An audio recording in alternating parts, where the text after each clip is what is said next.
এই মজাদার পিঠার রেসিপিটা দেখতে হলে পুরো ভিডিও দেখতে হবে। আসসালামু আলাইকুম এভরিওয়ান, সবাই কেমন আছো? আলহামদুলিল্লাহ আমি ভালো আছি।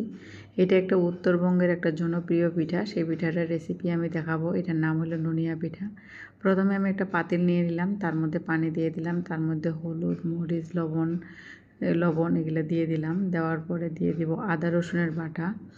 আসলে এটা হলো মশলা পিঠা, যত মশলা দেওয়া যাবে ততই স্বাদটা আসলে বেশি হবে।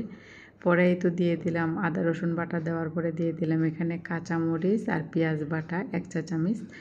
বললাম তো যে এটা ঝাল পিঠা, যত মশলা দেওয়া যাবে ততই মজা হবে। দিয়ে দিলাম 1 টেবিল চামচের মতো তেল। এখানে ঘিও ইউজ করা যায়, আবার তেলও ইউজ করা যায়। যাই হোক, পরে ওইটা আমার যখন ফুটে উঠলো, তখন আমি চালের গুঁড়া দিয়ে দিলাম। চালের গুঁড়া দিয়ে আমি এটা কাই তৈরি করে নিয়ে নিব, মানে কি খামির তৈরি করে নিব। আসলে এটা অনেকে তেলেও দেয়, মশলাটা তেলের মধ্যে ভেজে তারপর পানি দিয়ে তারপর এভাবে করে, আবার এভাবেও করা যায়, দুইভাবেই করা যায়। যাই হোক, এটা আমি ঢেকে দিয়ে দিলাম যেন একটু সিদ্ধ হয়ে যায়, কারণ চালের গুঁড়োটা আমার শুকনা ছিল। আর এই যে আমার সিদ্ধ হয়ে গেছে। এখন এটা আমি ভালোভাবে মথে নিব। আর এটা ভালোভাবে মথে নিলেই তারপরে পিঠাটা আসলে অনেক সফট হবে। আর এই যে আমি একটু গরম গরম করে অল্প অল্প করে নিয়ে ভালোভাবে এটা মানে কি মেখে নিচ্ছি। মেখে যতই ভালো মাখানো হবে পিঠাটা আসলে ততই ভালো হবে। তারপরে এই যে আমি বেলে নিলাম, বেলে নেওয়ার এভাবে রুটির মতো বেলে নিতে হবে, মানে কি রুটির মতো অত পাতলাও না, আবার অত মানে আর কি মোটাও না, মিডিয়াম সাইজ করে নিয়ে এই যে এইভাবে গ্লাস দিয়ে কেটে নিতে হবে। কেটে নেওয়ার পরে তখন মানে কি ডুবো তেলে ভেজে নিতে হবে।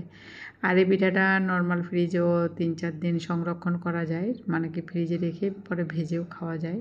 এই আর এই যে শেষটুক ছিল, এটুকু বানায় ফেললাম। তারপরে এই যে চুলায় তেল দিয়ে দিলাম, দিয়ে দেখলাম তেলটা গরম হয়েছে কিনা। পরে দেখলাম এই যে তেলটা গরম হয় নাই।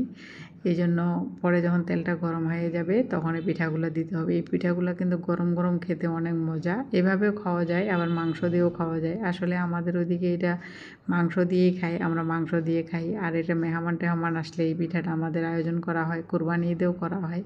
মানে কি উত্তরবঙ্গের মধ্যে এই পিঠাটা অনেক পছন্দের একটা পিঠা।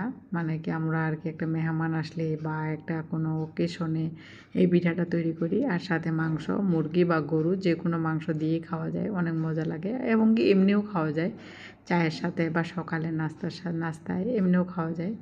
মানে কি ঝাল তো, যারা ঝাল পছন্দ করে তাদের জন্য এটা একটা পারফেক্ট একটা পিঠা। এই যে পিঠাটা আমি সাজিয়ে নিলাম, পিঠাগুলো আমার বানানো শেষ। আর আসলে আমার বাসায় ওদের মেহমান আসছিলো, মেহমানের জন্য আমি আয়োজন করছিলাম। ওই যে চুলায় আবার কাবাবও ভাজতে দিছি, মানে কি সব মিলিয়ে মানে কি মেহমানের জন্য আয়োজনটা করছিলাম। যাই হোক, ভিডিওটা ভালো লাগলে পাশে থাকবেন আর দেখবেন। আর আমাদের উত্তরবঙ্গের জনপ্রিয় একটা পিঠা।